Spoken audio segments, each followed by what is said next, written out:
Welcome back to Module 2. Lesson 3, Creating a Lesson Plan Template. Now you'll learn how to actually create your own lesson plans. So let's dive in.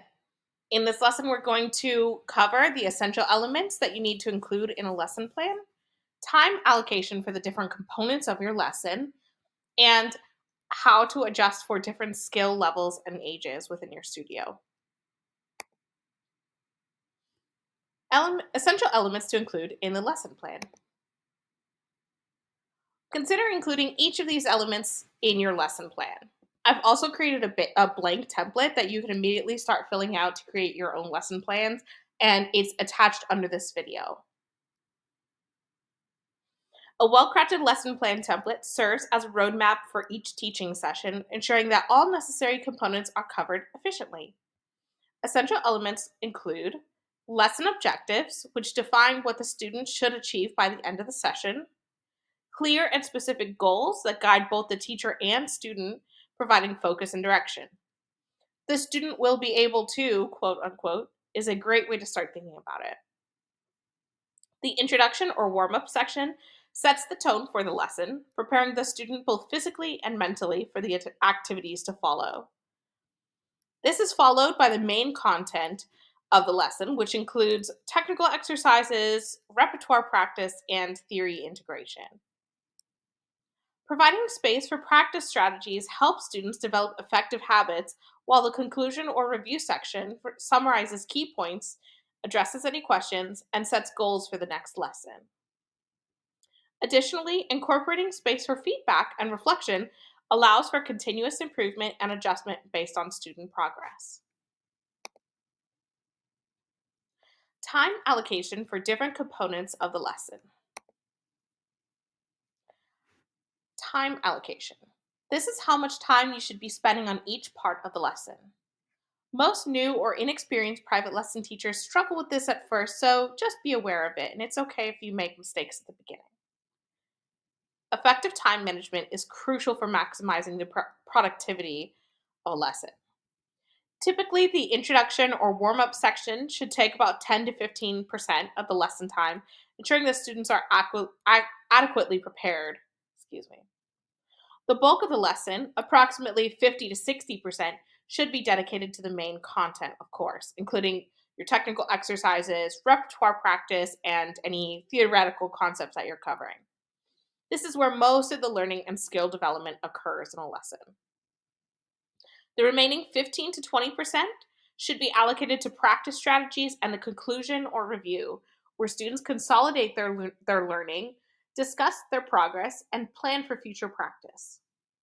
For younger or less experienced students, shorter lesson segments with more frequent breaks may be necessary, while advanced students might benefit from longer periods of concentrated practice. Balancing these elements effectively ensures that each aspect of the lesson receives appropriate attention and that students remain engaged and productive throughout. Adjusting the template for different skill levels and lesson lengths. A flexible lesson plan template can be adapted to suit various skill levels and lesson lengths. Every student level and age is different, so here are some ways that you can think about adapting your template. For beginners, the template should include simpler exercises and shorter practice periods to avoid overwhelming the student. These lessons might focus on more basic techniques, fundamental theory, and shorter pieces of repertoire. As students progress, the template can be adjusted to incorporate more advanced technical exercises, complex repertoire, and in-depth theoretical concepts. For intermediate and advanced students, longer practice periods and more challenging materials are appropriate. Additionally, lesson lengths may vary based on student age, experience, and specific needs. For example, a 30-minute lesson for young beginners may require a more condensed template with brief, focused segments, while a 60-minute lesson for an advanced student can include more extensive practice and deeper exploration of complex materials. Adapting the template ensures that it remains effective and relevant, providing a structured yet flexible approach to teaching that meets the evolving needs of each student. So here is just a little visual representation of kind of what I'm talking about. So the purple in this graph represents beginners, like little kids. The green represents intermediate or advanced students.